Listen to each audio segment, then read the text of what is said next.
You're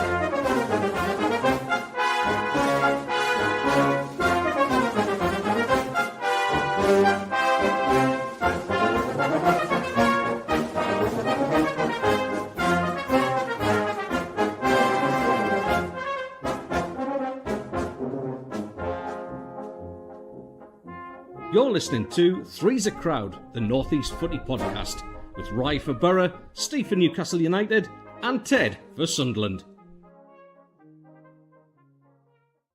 Good morning, welcome to Three's A Crowd, the North East Football Podcast. No Rye this morning, he is visiting relatives who have been obviously devastated, I guess, by the impact of what happened, the tragedy that happened at Bondi Beach. Thankfully, nobody who was connected to Rye was involved, but it's still a shock, even if you're from that area or you're in that area. So our thoughts with Rye, and let's hope him and his family have a wonderful Christmas and a happy New Year. But can't get away with this any longer. Newcastle United travel to the Stadium of Light, and Sunderland won probably one of the most boring, turgid derbies I have ever been to in my history as a Newcastle fan. I have been to defeats that have been better, where Newcastle have shown more spunk, more effort, more commitment. We were bloody awful. But Sunderland, listen, they were there, they turned up, they won the game 1-0. Unbelievably, Voltamada becoming the hero for Sunderland on the day. Anything that could go wrong did go wrong, and best thing about the day for me, getting in and getting out without any trouble. Because believe you me, the way that Sunderland set that up, it could have been a disaster. But with more of that later. Let's concentrate on the football first. Well done, Ted. You've won the first derby of the season. What was your feelings after that? I would imagine euphoria. Obviously, I mean, you know, it's something that comes up. It's on the horizon. As soon as that fixture list is out, you're looking at it going, right, this is the first big test. And it is a big game. You know, I know there's a lot of Newcastle fans kind of since the defeat have tried to play the importance of the game down. When Alan Shearer is saying it's the biggest game of the season, I think you've kind of got to listen to the guy. So in terms of you know, where it puts us in terms of Premier League stature, it doesn't alter a massive amount. It was a battling performance. I think you nailed it. It wasn't a classic derby by any means. I think in terms of defensive strategy, I think we're held firm. I think Regis set us up to be just very difficult to beat. And sometimes you have to play dirty like that. Not to say we played dirty. I mean, there was some tasty challenges went in all the same, but nothing that I would say was over the top. Maybe Dan Burn might disagree with that one ever so slightly if he can get his breath back. But yeah, listen, it was a battling performance, and that's what we expected. I think we've played better against better teams. I think the performance against Arsenal, we played actual good football. You know, scored a couple of goals and put pressure on them. I don't think we created enough, but we didn't have to at the same time, because I was stunned, to be honest, at how Newcastle didn't get started, Steve. I every time I've seen Newcastle come to the Stadium of Light, they in the first 15 to 20 minutes they're out the blocks and they're at us, you know, and they almost play it like a home game, the way they've done it historically. Now, it doesn't always work out in Premier League games, don't get us wrong. You know, the record speaks for itself. But I was just really surprised at how flat they were. The midfield in particular, I thought the one player who I highlighted, and you know, I was sat next to Geordie Charlie when we were watching the game. You know, a black and white and a red and white sat together. It was probably not the greatest idea. But you know, talking there and saying Tonali was the danger man for me, and I begrudgingly kind of looking forward to watching him play, but he just seemed to be missing, Steve. I was just so surprised at how many of the players didn't turn up. Yeah. I don't think Eddie got his. I don't think you know. I saw your comments and I saw your video about it, and I couldn't agree more. I think Eddie got it wrong. I think the wingers were more than comfortably dealt with by our fullbacks. Elanga, I know you've said already that he hasn't had the best start to his Newcastle career, and yeah, I agree, mate.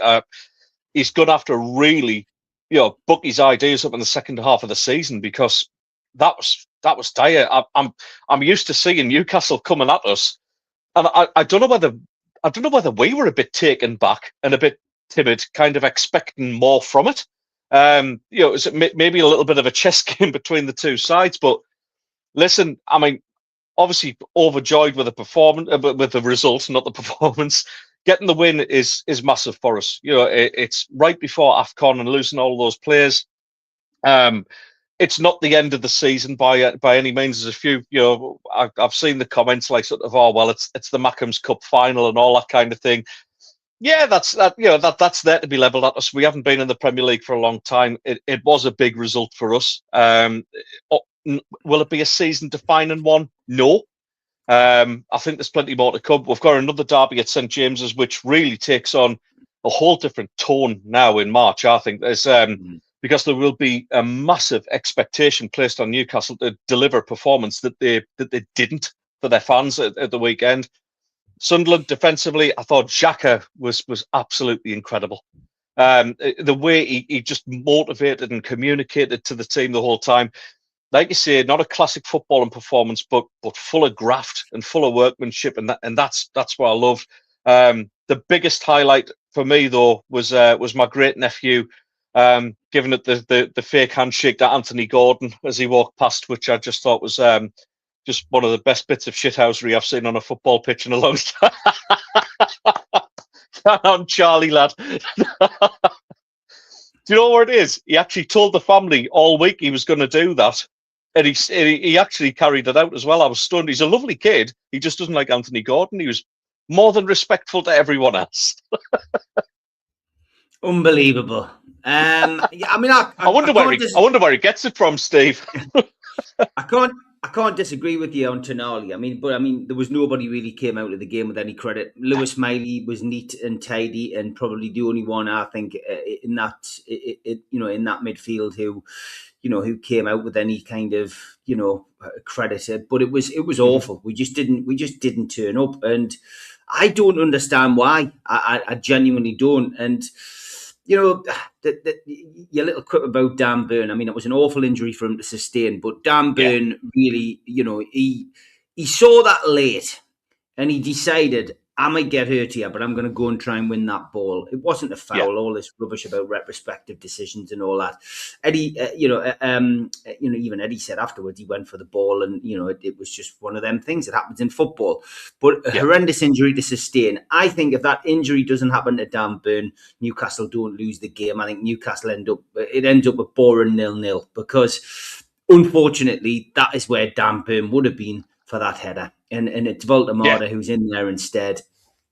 And Voltemada ends up heading it past his own goalkeeper, which, these things happen in games and these things happen in football. And it took something like that to separate the two teams. I'd agree with you about Zach. Grant Xhaka was definitely the player that I was going to, I was building up for Sunderland. I felt he would have a say in some part of the game. He definitely was your star player, I think. Your fullbacks might as well have had a day off though, because our wingers let us down massively. And the first half was like, it was awful. You went for that team that had beaten Everton 4-1. It just didn't have the same effect. And Gordon and Elanga just refusing to push forward and beat the man, not coming back and defending on a regular basis. It's inexcusable, and they don't realise how important that game is, clearly, because that game, some people playing it down in our fan base, but it's local bragging rights. It's the first one for best part of the decade in the Premier League. Mm-hmm. It's a huge game, and to lose it is devastating. It's not a nice feeling, and Newcastle fans have had to suffer the indignity of that for the whole week, and we'll have to suffer that until March next year. But you're right, we've got an opportunity to put it right then. That game, of course, if Newcastle are going to buck their ideas up and manage to navigate their way past Manchester City, of course, would be in the Carabao Cup final and would be, it would mean that game would get put off till later in the season. But look, it's not the be all and end all. It's not season defining for either team. It's not, the next derby is the most important one, and that's the way it works out. For now, you've got the bragging rights and you can sit back and enjoy it. But it was, I don't think it was a great advert for North East football either. I think, and I'll reiterate what I said on my video. I do feel that Eddie got it wrong. Eddie picked the wrong team, and I don't understand why he did that. I think Harvey Barnes, he's a goal scorer, and he gets forward and he gets back. Murphy is by far our best, right-sided midfielder at the moment. Alanga doesn't come close. And I think that, on that particular day, Hall and Livramento, with those two in front of them, starting that game, it would have been a completely different game. But Eddie got it wrong. Wissa had only played a matter of moments in a couple of games, but wasn't it worth dropping a surprise on Sunderland and bunging Wissa on? And then when Newcastle went 1-0 down, why go like for like and bring Wissa on for Voldemara? Was it to protect Voldemara? Another one on. That goal, stick another one on, go 2 up front. That was the time to do it. When you're 1-0 down in a local derby with 20 minutes left on the clock, stick 2 up front. Go for it. Yeah. Go for the result. So I don't understand that. Bruno did give it his best shot, and I mean, argy-bargy at the end again. There was lots of stuff on social media, people talking about, retrospective this and retrospective that, and let's let Bruno could be suspended. Rubbish, man. That was handbags. No. I mean, we've seen worse. We've seen worse in derby games, haven't we, Ted? Yeah. Oh God, yes. And I disagree with any sort of retrospective action there. I would much rather see, if I was a Newcastle United fan, I would much rather see Bruno actually giving it a little bit. The only thing I was a little bit disappointed in Bruno was his complaint about Trey Hume's tackle, which I thought was absolutely wonderful. But that's each to their own. It probably looked worse from his angle. But yeah, listen, you're going to get you've got to have a bit of needle in a derby.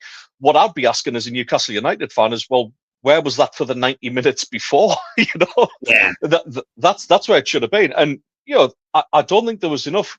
When I joined you for a couple of minutes on the Three Amigos show, I was kind of predicting what I called a blood and snot battle in midfield, and I don't think we got that.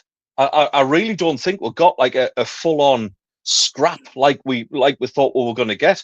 It just seemed a bit, a little bit damp. Like I said, Newcastle didn't get started, and we were clearly quite taken back by the fact that they didn't as well. But like I say, it's fantastic result at the end of the day. We all go home happy with that, we move on. But I just think when it comes to that one in March or whenever it does get played, obviously if you do get past Man City in the Cup, then I think that takes on a totally different tone, Steve, because it's by then we'll know what we're actually playing for at the end of the season as well. We're still not safe in the Premier League, but are we going to be mid-table? Are we going to be keeping one eye on maybe one of the Europa Cup spots? So by then we will know what that's about, and I think that derby takes on a whole different atmosphere altogether. It'll take on a different tone as well, because behind the scenes, Newcastle United weren't happy with some of the shithousery, is the way to describe it, I think, that was going on by Sunderland Football Club. I mean, some of it was blatant. The name was removed, the badge was removed, and they put visitors. Yes. Obviously, we understand why, and because in the FA Cup game, of course, Newcastle did that infamous photograph in front of their 6,000 supporters because they'd beaten their local rivals. So I always felt that if Sunderland won the game, that they would do that. They would return the favour. I always felt that was something that would come back and bite us on the backside. But the visitors thing, is that taking it too far? I mean, it's Newcastle United. It's a Premier League club. It's your local rivals. Yeah, the photograph deserved what it got, which was like a reversal of it. And they couldn't take the photographs in front of us because we were too far up. But what they decided to take that photograph. But is it going too far? Or did you, I mean, Newcastle weren't happy about that. And by the sounds of it, I haven't had clarification, but there were a few other things that weren't done to like Premier League approval kind of thing, the way that Newcastle United would have liked. And I think it was all done to try and unsettle them, which is I think there was definitely some mind games going on, without a doubt. I mean, I think the whole visitors thing, I mean, I had a little chuckle about it because I think it was kind of to try and address that balance of, let's be honest, the previous commercial directorship absolutely rolled the red carpet out for Newcastle United. The bar was being decorated, all the free gifts, all that kind of thing. I think that was more. I don't think it was done more to upset Newcastle United fans or the club, because ultimately they're a very well-established Premier League club who play in Europe, and I'll get shot by Sunderland fans for saying this. They deserve a bit of respect for what they've done in the last few years. Having said that, I think it was more for the Sunderland fans and our ownership saying, we're addressing that balance. What happened in that cup game was wrong. Here's our chance to put it right. I even thought the T4 with a black cat, sharpening the claws towards the magpie. I thought the display was absolutely incredible. I thought it was excellent. Really, really good.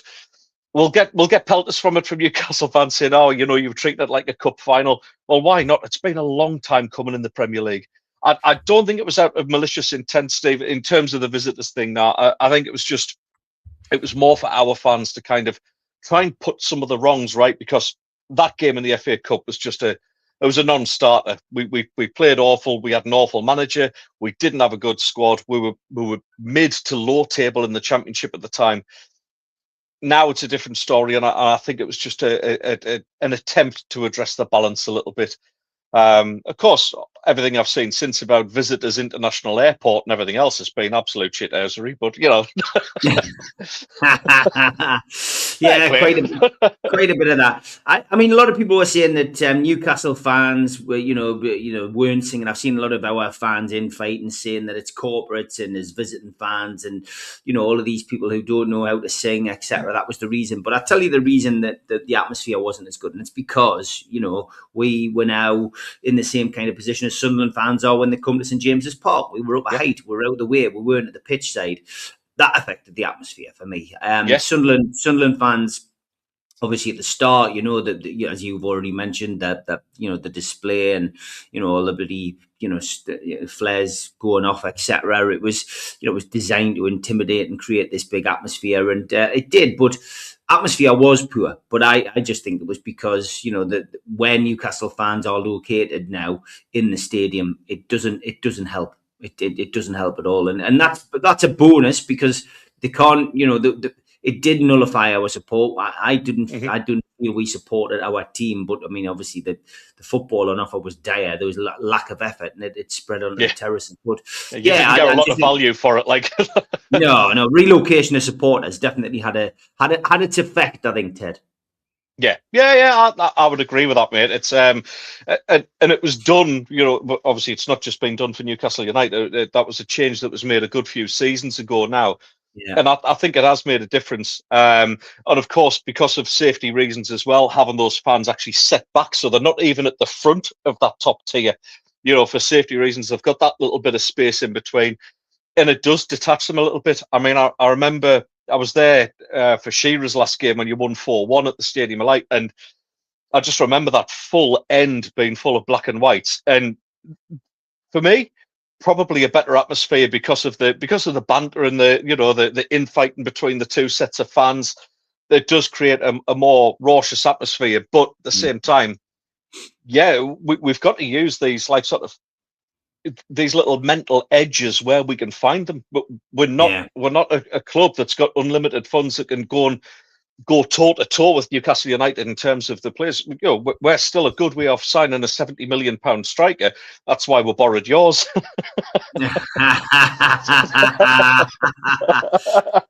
I've got to say, I mean, for me, the one downside of my trip to the stadium of late, other than the football, was the access into the ground. And they'd spent, Newcastle had obviously, got the buses. It was a fiver to get on the bus to get down there. We pulled into the car park, no issues at all. There was a lot of stop starting on the motorway, but we still got there. For those who wanted to drink, we still got there in more than enough time. But I mean, it was an hour and 20 minutes to go before kick-off when the majority of the buses arrived. We were brought in convoy, but access into the ground at that particular part of the stadium, you have to go into a certain block of turnstiles, and it's adjacent to the queue of home supporters going in. Now, normally that wouldn't be an issue, but I don't think that is conducive to sensible policing on a derby. I've got to be perfectly honest, because there is a minority in both sets of supporters who would like to have a go at each other. And there's also innocent people who can be affected. And look, I didn't see any trouble as such. I saw a lot of gesticulating, a lot of, voices being heard in a particular way to people. But I did see some older people, and I'm talking about people in their 70s and over, and some younger people under 18 who were visibly terrified of what they were being exploited to. For somebody like me at 53, I've seen it. I've been there, seen it, and I've that's the kind of thing I expected a derby match. But it's not a criticism of Sunderland fans, and it's not a criticism of Newcastle fans who were involved in it backwards and forwards. But it just takes one little thing to happen, and that could be a disaster. And I think it needs looking at for the next derby, because I'm not being funny. It really is like it's something which those people didn't expect to walk into, and they were visibly concerned. I wouldn't say terrified, but they were visibly concerned, and it can cause an issue. So I do think that needs looking at, because, as I said, that you spend all this money on bubbles in the past, and now millions of pounds on Northumbria police being there to do what they do and do well. But there was nobody in between those supporters apart from a metal barrier, and it was really starting to get daft. By the time the stewards got there, and we're talking about stewards who are on, the average wage, who aren't going to put their neck on the line if it all kicks off. It was not far away from kicking off, Ted, and that was a big concern for me. I heard from other sources as well, similar to what you've described there, Steve. And I'm not one of these I'm not a police basher by any means. I've got friends who are in the police force, or albeit not Northumbria, but we had a bubble system that worked in that FA Cup game that I can't understand why it wasn't deployed again, because it worked. There was 6,500 fans you brought that day. In total, around the Stadium of Light on that day, there was 6 or 7 arrests, and they were all outside the ground and away from the match. So it works. What happened last weekend just smacked of policing on a budget. It was just insane that it was allowed to go like that, because it just takes one idiot to throw a bottle and that all kicks off, mate. And when I had family there, you had friends and family there as well. You are concerned about their health and safety. Of course they are. It can just kick off. It's a very, very high emotional event for the Northeast. It's the biggest sporting event in the Northeast, hands down. So it's always got that edge of tension to it, and I just think that the bubble was a more than adequate solution. I think everybody was sorted from the Newcastle end. Proof that you could get 6,500 people there into the stadium without any issues whatsoever. So for me, why that wasn't deployed again, I spoke about it, when the whole thing was announced, Steve. And I'm in disbelief about it, because you want fans from both sides to get to the match safely and get home safely, and not have that edge of being scared, which is what the older people and younger people see. That's for some of them, that's their first taste of a derby, and it's just edge. It's like back to the old 70s and 80s kind of feel, So I think Northumbria Police need to have another think about that and look at the bubble system for the game at St James's, because like you say, and I wholeheartedly agree, mate. There's a core of idiots on both sides who will look to cause bother, and if they can find those little loopholes and little ways in to get at the opposition fans, they will do. So it needs looking at, and I'm praying and hoping that Northumbria Police have kind of taken stock that while there wasn't much in the way of arrests and bother from all accounts, that's great, but if you're performing a risk assessment on that, I think it needs looking at, Steve, because I wouldn't have been too happy myself with that. Yeah, I think they got away with it. I'm too old and I'm too pretty for fighting. Okay, a slightly shorter show because Ted's at work, but we do have time for a few of these.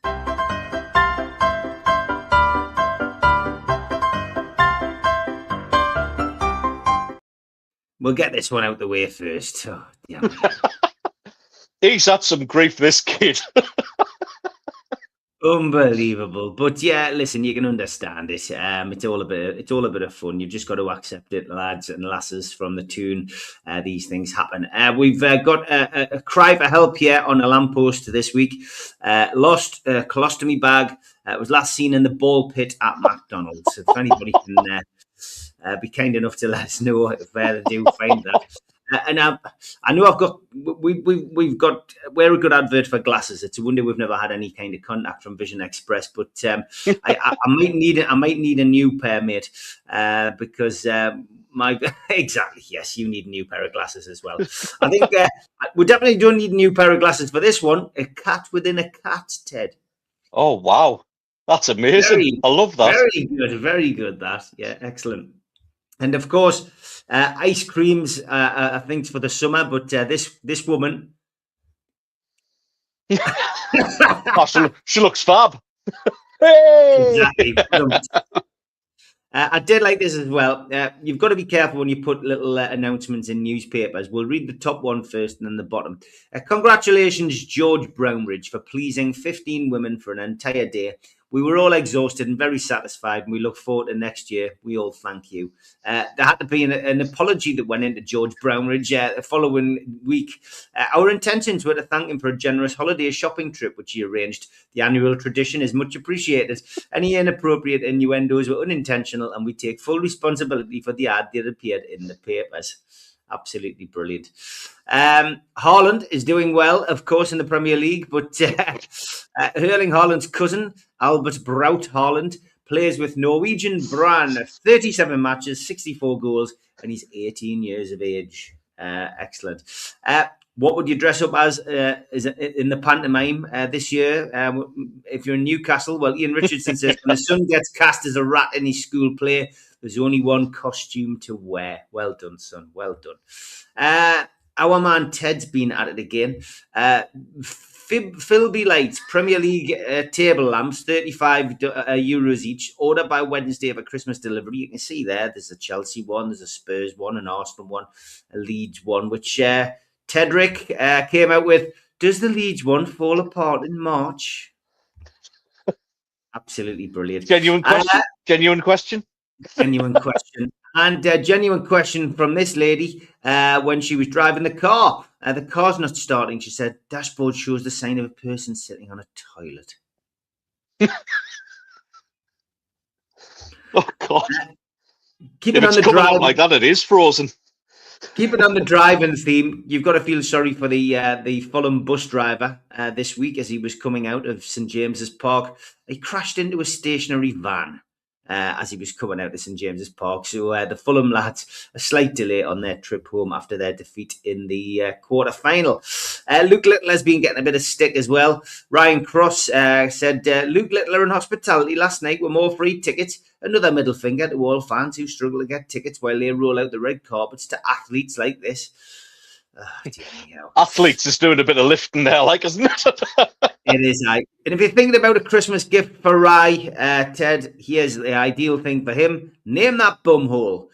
55 animal bums, trivias and facts. But this man being a wildlife expert, I'm sure he'd be able to identify most of them. It wouldn't take him long to solve all of that. Let's have a few Christmas ones to finish the cat off this year. What do you call a Christmas wreath made of $100 bills? Aretha Franklin's. Oh, very good. And the last Christmas party, don't give a shit who didn't have Christmas pudding. It's still £20 a head. And Roy Wood, change your lyrics. The snowman doesn't bring the snow, as you festively croon. Snow conditions create enough frozen precipitation particles to craft a snowman. Get your facts right, you bearded glam rock lad.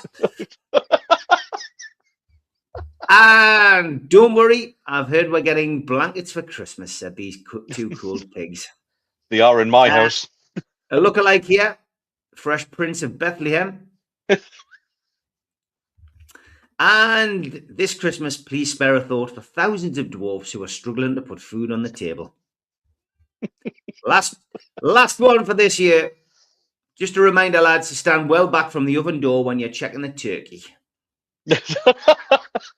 Jesus. If you've got any more tweets, fringe, that. NUFC Matters 1892 at gmail.com, or send it to one of the lads on social media. We'll pick them up and feature them on the next show.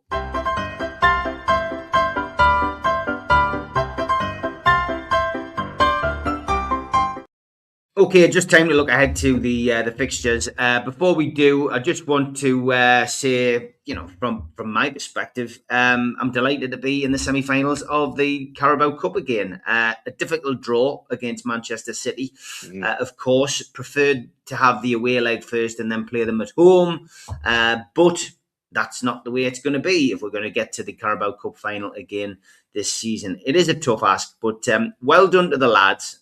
Delighted for them to overcome the derby disappointment with, a win. A win was important. There were some pluses.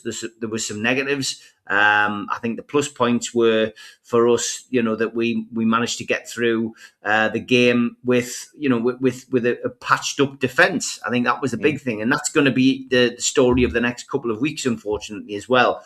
No Dan Burn, out for six weeks. Trippier, of course, and Kraft not available until January.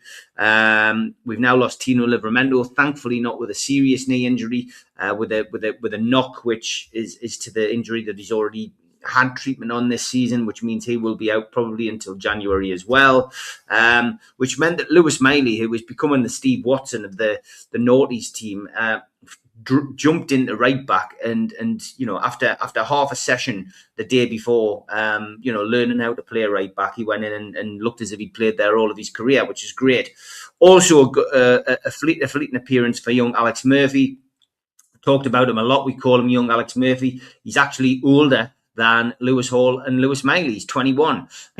His only experience really is going out on loan to a League One team, but he's come in. A lot of fans saying maybe time to give him a chance. If you're good enough, you're old enough. So we'll wait and see. But yeah, listen, there was a lot of positives. For me, we won. We're in the semi-finals, and we'll park that now until next year. We've now got to focus on trying to get our act together home and away, and it's going to be difficult because our away fixtures now, for the rest of the season, are against a lot of the the teams above us. A lot of the top six still got to play the likes of Man City, Arsenal, Liverpool away from home. It's not going to be easy, but Eddie Howe's teams have certainly proved in the past that they can rise to the occasion. We've just got to hope that we can do that. But let's focus first on the matches today. Sunderland have got a long trip to Brighton. A lot of the Sunderland fans have already arrived there. 3:00 kickoff, of course. It's always a long, tiring trip. This for anybody, to be fair. But yeah, Brighton. Funny, it's because you feel like you're talking about everybody in the Premier League at the moment. They haven't found that consistency. They haven't found that level of consistency that we're used to seeing from Brighton. Yeah, Brighton, like Newcastle, been flirting with the European positions for the last few seasons since they both came up together. But this really is a 10th against 8th, Sunderland 26th, Sunderland 23 points. Brighton will want to win this game to keep in with the runners and riders. Like Newcastle should have wanted to win the game last week, but this is a difficult game, I think, for Sunderland. I think it's a big one. What's your feelings about this one, mate? The trip to the South Coast. It's a huge test because obviously the majority of the AFCON lads have now gone. So we're without the likes of Siddiqui, we're without the likes of Reinildo. and that's going to have an impact. All right, we have people to step in. Habib Diarra will actually be in the squad today, which for the first time since pretty much the beginning of the season. He had to have groin surgery. He's now back in contention again, so he'll have this game before he goes off to AFCON. So there will be a change around in terms of the playing staff today, Steve. And yeah, listen, any kind of result down at Brighton today is a massive one for us, because we've got to survive these 2 or 3 games before any kind of reinforcements come in. We've sort of got on decent knowledge that Guendouzi will be signing pretty much as soon as the transfer window opens. That's at least the rumor anyway, that it's a pretty much done deal. So that shows up the midfield a little bit. But yeah, listen, we've got to try and smash and grab some points here. I think it'll be a case where whatever team Regis Lebris can put out today, it'll be 5 at the back, and we'll just try and be horrible to break down, because for all Brighton haven't, like you say, I agree that they haven't found their consistency this season. But you've got good experienced heads, the likes of Danny Welbeck, who we loved him when he was on loan at our place as a young lad. And he just seems to have matured into a really solid striker who can deliver when required. And we're just going to have to be really on our game with people like that, because they've got people who can cause you problems. Mitoma is another one who I really highly rate. I'm amazed he's still at Brighton, to be honest, because I think he's a terrific little player when he's on form. So yeah, it's a huge test, mate. I fear a little bit about this one. I hope there's no hangover after the derby, but with losing the quality and quantity of players that we have, it's going to be a tough ask. If we come away with a point today, Steve, I'll be absolutely over the moon. In terms of injuries, anything like that, it's as you were. I know we've got the likes of Dennis Serkin coming back, who've played a bit of time now. Romain Mundle is ready to start. Obviously, Simon Adingra didn't get a call up for the Ivory Coast, so that covers us on the right wing. I'm just a little bit concerned about what we've got cover-wise at the back, and that might just leave us a little bit susceptible. But let's see, because we've surprised plenty of teams so far this season. We're coming off the back of that. We looked at those December fixtures for Sunderland and thinking, oh my God, where are we going to get points from out of that? So, you're away at Liverpool, you're away at Man City, you're at home against the Geordies. To get 4 points out of those 3 games, I think we've had an absolute stroke of luck, to be honest with you. I think that's a great return on what we thought we would have got. So yeah, the lights at the end of the tunnel. We're getting into some of the more juicy games where we think we can get something out of it, but we've just got to go down there and I think defend for our lives and just shut them out and try and take a point home, Steve. Okay, what's your prediction for that game, mate? I'm going to go for a ball draw, because I don't think we've had one yet this season. So yeah, let's have a 0-0. Okay, I think Brighton will win this game. I think Brighton will win. I think it'll be a 2-0 win. I think your high was last week. I think you'll hit a low this week. It's going to be an interesting time to see how Lebris copes without the AFCON players. That is going to be key, because these players are. These players, the players you've lost are key, and it'll be interesting to see what work he's done with the players behind the scenes who haven't been featuring on a regular basis. But yeah, so I'm going to go for a 2-0 win for Brighton. I'm not saying Sunderland runs over or Sunderland season's over, but I think today will be a bridge too far. I think they will. I can see why you'd say that. Yeah, they will do that. Newcastle at home, early kickoff, 12:30 to Chelsea. This really is a funny game because Newcastle have got a decent home record against Chelsea, but this is a different Chelsea again. You can play a different Chelsea every week. The amount of players they've got, of course, but the fact that Cole Palmer was rested during the week means that he will be playing today. He'll be in the squad and he'll be playing today. For me, it's very much a case of the same back four. It's whether he changes the goalkeeper. I don't think Ramsdale's done anything wrong. I think Ramsdale should start today. I don't think Pope should come straight back in. Whether that's the same situation with Eddie, I don't know. But obviously we're missing Livramento, Trippier, Botman, Byrne, Kraft, Asula, Lascelles, all still out. Lewis Hall could return, which is a good bit of news today. Bruno Guimaraes has got to watch himself as well. He goes into this game with 4 Premier League bookings. If he gets one today or against Man United or Burnley, he'll get a 1-match suspension. Chelsea's team: Estevao, Levi Colwell, Liam Delap, Romeo Lavia, Dario Asugu are all injured, and Mudryk suspended.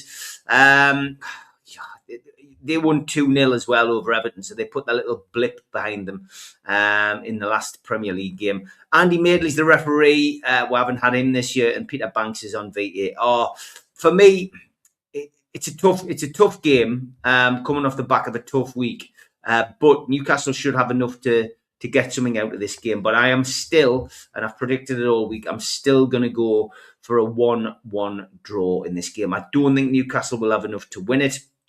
I do think we'll have enough to get something out of it. And I think a 1-1 draw then gives us a week to try and pull a few more out of the sick bays and back onto the pitch, and gives us an away trip to Manchester United, which of course is the only fixture on Boxing Day at 8 o'clock at night. But yeah, I'm going to go for a 1-1 draw in this match, Ted. The one name that stands out among that is a player who probably for the last 2 seasons I've had the most enjoyment watching in the Premier League. Cole Palmer for me is probably England's best player right now. I think he's a wonderful, wonderful talent, and I think he might be able to cause problems for Newcastle's defence, albeit a makeshift defence as well. That being said, Chelsea are susceptible to leaking goals as well, mate. So I'm going to join you with a draw. I'm going to give the Geordies a bit more added value. I'm going to see a 2-2 draw for this one. I think it'll be a very entertaining game, mate. Great stuff. Very much aware that you are at work, so we will draw the show to a close. I've already had to wave somebody out going, no, don't come in.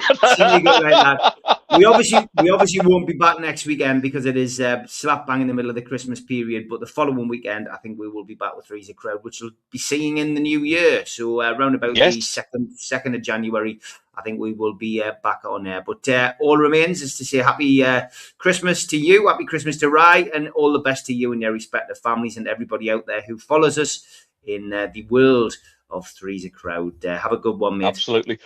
Just a very quick one. A good morning to Jill Scott, who has probably been bullied into watching this podcast.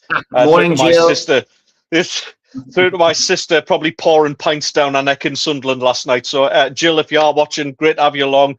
If you want to get on the podcast at any time, we're much more fun and much more accommodating than the Kino. Take care. See you later. See you later, buddy. Merry Christmas. Same to you, pal. Three's a Crowd podcast will return. That's not a threat, it's a promise.